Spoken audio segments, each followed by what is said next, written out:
नमस्कार विद्यार्थी मित्र हो. माझे चॅनल सबस्क्राईब केलं नसेल तर सबस्क्राईब करा व आवडलं तर लाईक करा. आज आपण इयत्ता 12वी राज्यशास्त्र प्रकरण 3 1991 नंतरच्या महत्त्वाच्या संकल्पना आणि समस्या, मानवतावादी प्रश्न या प्रकरणातील गरिबी आणि विकास हा मुद्दा अभ्यासणार आहोत. तर गरिबी म्हणजे नेमकं काय, गरिबीचा विकासाशी काय संबंध, हे जाणून घेण्यासाठी आपल्याला कोणकोणत्या विविध दृष्टिकोनाची मदत होते. या भागात वरील नमूद केलेल्या मुद्द्यांची सविस्तर चर्चा केलेली आहे. गरिबीच्या पारंपरिक दृष्टिकोनामध्ये अन्न, वस्त्र, निवारा, पाणी, स्वच्छता इत्यादींच्या अभावावर भर दिला जातो. गरिबीचा अर्थ शोधताना आर्थिक घटकाचा देखील विचार केला जातो.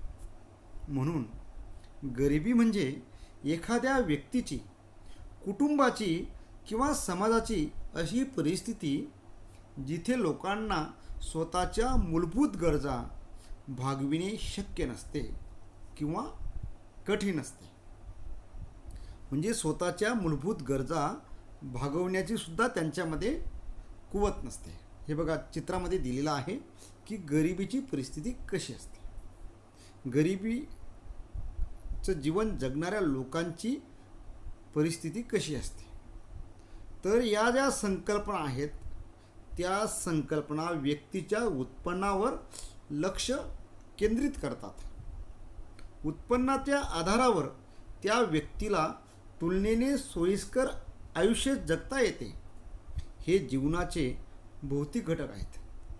राज्याने लोकांना जगण्यासाठी लागणाऱ्या मूलभूत गरजांचा पुरवठा व्हावा याची जबाबदारी घेणे अपेक्षित असते. गरिबीचा एक पर्यायी दृष्टिकोन देखील आहे.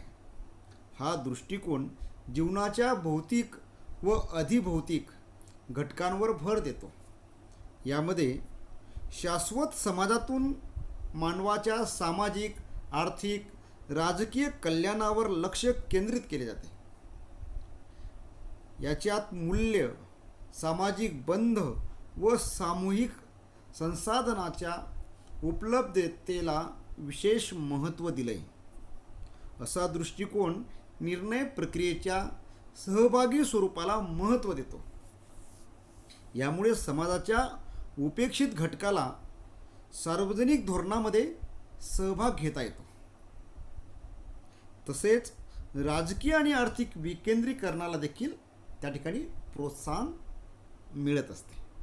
म्हणून या ठिकाणी बघा, गरिबांची जी कॉलनी आहे, घरं आहेत, हे शहर आहे, किती बिकट परिस्थिती आपल्याला या ठिकाणी दिसते. गरिबांची ही जी कॉलनी आहे, घरं आहेत, ते पाहूया. अत्यंत त्यांची जी राहणीमान आहे, साधी राहणीमान, स्थलांतरित. बरेच गरीब कामासाठी बाहेरगावी जातात. ते नेहमीच स्थलांतरित असतात. सामान्यतः विकासाचा दृष्टिकोन सामाजिक व राजकीय मूल्यातून पाहिला जातो. विकासाचा हेतू लोकांचे कल्याण साधण्याचा असतो. उदाहरणार्थ, विकासाचा संबंध आर्थिक वाढीशी जोडला जातो. आर्थिक विकासाचा एक पैलू देखील आपल्याला तो म्हणता येईल.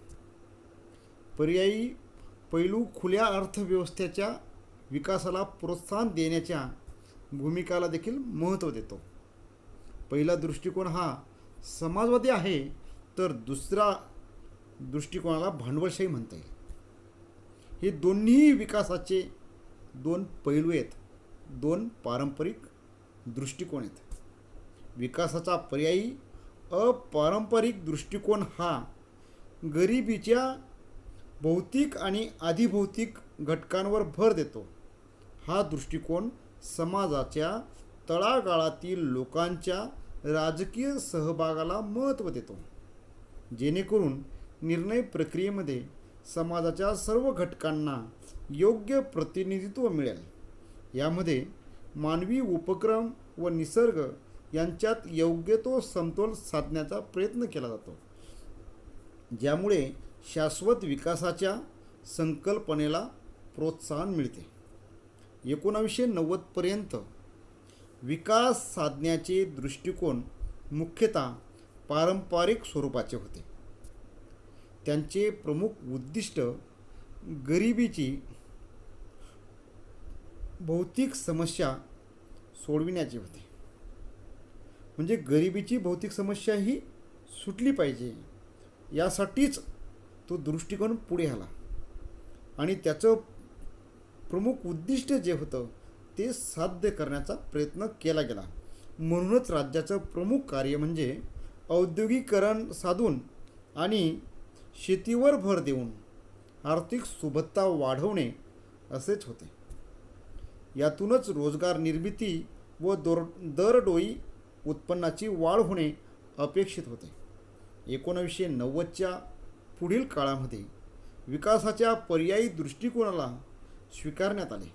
त्यानुसार सध्याच्या काळात विकासाची संकल्पना समता, सहभाग, सबलीकरण तसेच शाश्वतता या तत्वांना महत्त्व देते.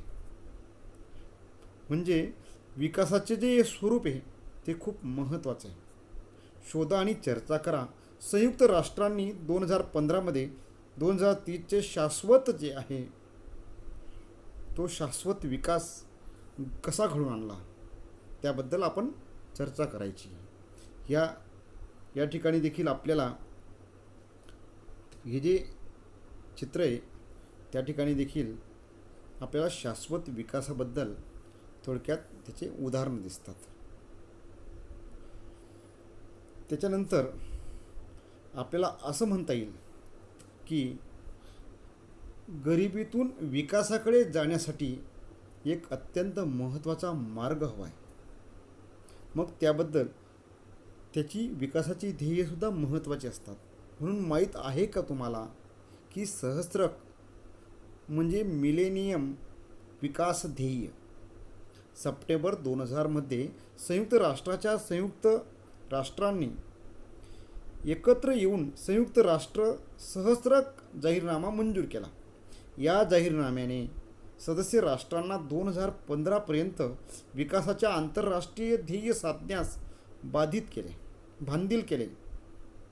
या ध्येयांना सहस्त्रक विकास ध्येय असे म्हणतात. या यादीतील 3 महत्त्वाची ध्येय म्हणजे भीषण गरिबीचे आणि उपासमारीचे निर्मूलन, शाश्वत विकास घडवून आणण्यासाठी 2016मध्ये ती ध्येय त्या ठिकाणी अंमलात आली. आणि दारिद्र्य निर्मूलन ही ध्येय म्हणजे प्राथमिक उद्दिष्ट म्हणून सफल झाले. संयुक्त राष्ट्राच्या आर्थिक व सामाजिक परिषदेने इकॉनॉमिक अँड सोशल कौन्सिल गरिबीची व्याख्या पुढील प्रमाणे दिली आहे. गरिबी म्हणजे योग्य संधी व पर्यायांचा अभाव तसेच मानवी प्रतिष्ठेचं उल्लंघन. याचाच अर्थ समाजामध्ये प्रभावीपणे भाग घेण्याच्या क्षमतेचा अभाव, कुटुंबाच्या अन्न वस्त्र या मूलभूत गरजा पुरवण्या इतक्या संपत्तीचा अभाव, शाळा किंवा दवाखाना नसणे, अन्न उत्पादनासाठी पुरेशी जमीन नसणे, रोजगार नसणे तसेच कर्ज मिळण्याइतकी पत नसणे. याबरोबरच गरिबी म्हणजे व्यक्तीची अत्यंत साधारण अशी म्हणजे खालच्या दर्जाची, त्याला आपण निकृष्ट राहणीमान, अत्यंत खालच्या दर्जाची त्यांची राहणीमानाची देखील स्थिती असते. तसेच समाजाची असुरक्षितता आणि दुर्बलता देखील। याचा अर्थ दुर्बल घटक हिंसेला बळी पडण्याची शक्यता असते, तसेच त्यांना दुर्लक्षित परिस्थितीला सुद्धा सामोरे जावं लागते। अशा प्रकारे जर आपल्याला गरिबीतून विकास घडवायचा असेल तर त्यासाठी संयुक्त राष्ट्राच्या आर्थिक व सामाजिक परिषदेने असा युक्तिवाद केला आहे की गरिबी निर्मूलनासाठी शासन तसेच समाजातील इतर घटकांचा संपूर्ण सहभाग असणे गरजेचं आहे। हे कार्य प्रत्येक राष्ट्राच्या तसेच स्थानिक भागाच्या परिस्थितीचा आढावा घेऊन तेथील गरिबीच्या लक्षात घेऊन करणे आवश्यक असते। म्हणजे गरिबीच्या गरजा लक्षात घेतल्या पाहिजेत। लोकशाहीकरण आणि मानवी हक्काचं संरक्षण केलं पाहिजे आणि खऱ्या अर्थाने हेच सुशासनाचं मूलभूत घटक गरिबी दूर करण्यासाठी अत्यंत आवश्यक आहे। आणि जर हे घटक सुशासनाचे असले आणि ते शासनाने त्याचा अवलंब केला तर गरिबी दूर व्हायला वेळ लागणार नाही। म्हणून इतर संस्थांनी सुद्धा सहभाग घेतला पाहिजे।